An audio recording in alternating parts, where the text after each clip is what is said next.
Gran, and today I'm getting a COVID-19 test. I'm out in public all the time, and exposures are everywhere. And I have a dear friend that's going to come in and be in my household with me, and I want to make sure I'm okay because it's my best friend from first grade that's going to be staying and living with me. So I came to Zugen, which is a medical center in Santa Barbara, California, and they're all set up for this, and the staff is really nice and had this wonderful experience. And so I thought it'd be a good idea to show you how the test goes down. So they've handed me 2 Kleenexes, and these lovely, lovely gals are gonna help me with this today. We're in this really clean room.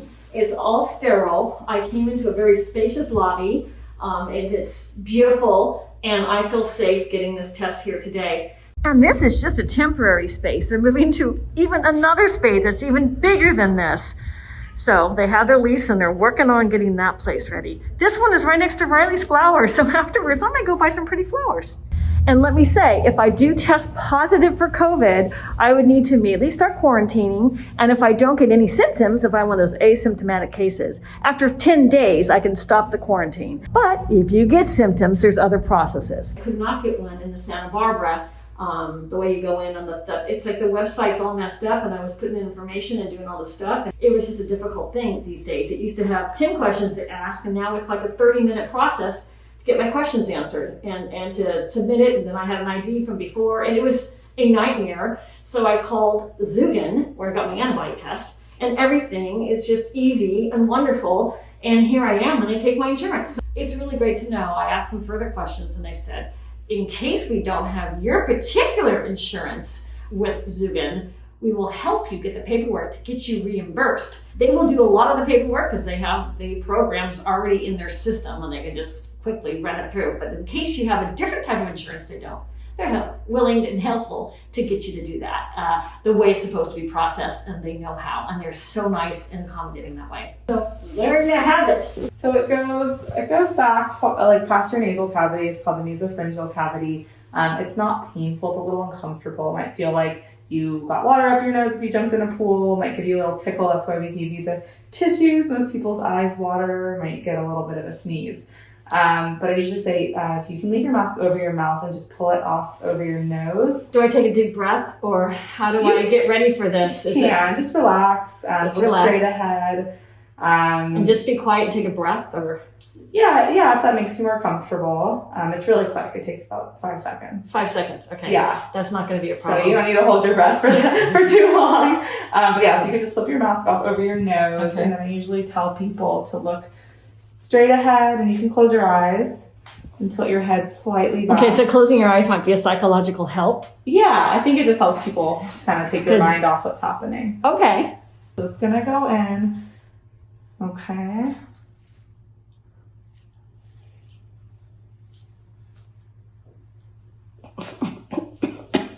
Sorry. Okay, that's so a very normal reflex. Is that a reflex? Mm-hmm. So now what do you do with the swab? Let's get a picture of the swab. I actually will need to get a little bit more.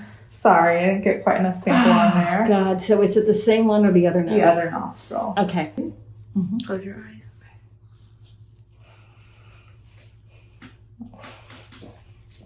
Okay, all done. Putting the swab in here, and then we'll send it off to the lab. So what is it doing in there? What's in that solution, or what's going on with this? This is actually just saline. It's just a medium to transport the viral contents, and then it's in that. Send it to the lab, and we'll call you. Okay, put it on the camera, twirl it around so they can see what it looks like. Okay, and then how long will it take to get my results? It could take up to a week, but we've been seeing average turnaround about 3 days at this point in time. As you can imagine, the lab has many tests to process, so it's a little unpredictable, but it's been a lot quicker than it was a few months ago. And so how do I get the results? Email or phone call or what? We will give you a call, and then if you would like a copy of the results, we can certainly. So it's midweek now. What happens if the results come in on a weekend? Do I still get the results? We're here every day. Oh, absolutely. Zugen Healthcare is here every day. Do you do COVID tests every day? We do. And we come out to your car if you have any symptoms. Oh. So we can do that. Just putting others at risk, or if you're immunocompromised, you don't want to, be in a clinic, we can come out to you for that. Yeah, because people might get nervous coming into an enclosed space. I reacted a little bit to the swab, and that's just because it's different. It didn't hurt at all. It did tickle my nose. I have to say it tickled my nose, and it's like, It's an unusual sensation because it is like you're in a swimming pool and you kind of get dunked by your friend a little bit. It has a little bit of that sensation and a little bit, but not even as bad as that. So that's interesting. I want to ask a couple more questions. So you also do an antibody test. When should somebody have an antibody test? So antibody test is good. We say you can't have symptoms for 2 to 3 weeks before. That's about how much time it takes for your body to develop the antibodies. So if you have a lot of symptoms, whether it's COVID or something else, you're trying to see if you have the antibodies for that. I usually say 3 weeks to be safe. And they don't know yet how long the antibody lasts. So I had come in to Zugen and got an antibody test, but it was from early March. If I had it would have been early March. Now, would the antibodies show on me? Here it is, October, I'm getting this test, or in September I got the test. What do you say? It's possible, but COVID's such a new thing that we don't really know how long the antibody lasts. So that's yet to be determined by our. I know, I don't know if I was happy or sad getting a negative result on that, And again, it's so new, and there's a lot that goes on with whether it's positive or negative, so you can take that as you will. But I would say the viral test, the one that we just did on you, is a lot more accurate at predicting a present virus than the past test. Yes. So Salud Carvajal, our congressman, just got tested, and his first test was negative, and then a couple days later he did another test that's positive because he had close contact with somebody with COVID. Now that's kind of interesting, isn't it?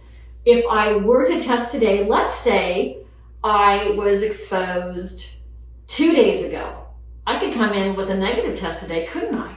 If I was getting it. It's possible. Yeah, there's also false negatives, false positive. Because I hear the window is something like between 3 to 8 days to test for. So it's just like. Yeah, we say usually 2 to 4 days after exposure is like a good time to come in to get tested, just to make sure that you get a good sample. And to be clear, I do not have any symptoms at all, 0. But it's the right thing to do to get tested. Depending on who you are and what your situation is, if you've been exposed or think you've been exposed, you will want to know as soon as you can so you can quarantine. I don't have any symptoms. I'm not going to quarantine. I feel I might have been exposed, but I'm a public figure and I do a lot of things out and about. But it wasn't like I got a call from the county to say, go get tested. So, but I just want to make sure in my heart and myself that I don't have COVID and I'm doing the right thing by getting tested. They want people to test even asymptomatically. Now the results, if I were to come back with a positive, it registers with the county from Zugen? I don't know a lot about that process, but I believe that they do. Would you submit a report to the county with my name and contact information? So they would say, we had a test positive today. And then is that one of the due diligence things you do within Zugen when you come back with positive results? Usually our manager kind of deals with that. I'm not so sure about the process on that, but I believe the lab automatically, any positive, they automatically get all the the lab. I'm thinking the lab probably does it. They would have the reporting responsibility, I would think. But they generally do. One more question. Do you take insurance for antibody tests and for COVID-19 active tests? You would know this better than me. Yes, we do. Yeah, it depends on which insurance. We don't take all insurance, but certain Blue Shield PPOs, SenCal, Medicare. Okay, so a vast array of them. Somebody would just need to call your office and ask, right? Yes. Because I found it to be very difficult to do it through my county free testing site. Very, very difficult, and I gave up. And I'm so thrilled I did give up because this was so simple, and I got in the day I wanted to get in. I mean, the next day, it's like whatever. It's just fantastic. So thank you again. I'm Rebecca Grant. Please subscribe to my channel, and let's go make great recipes in life, like a recipe to stay healthy right now and safe.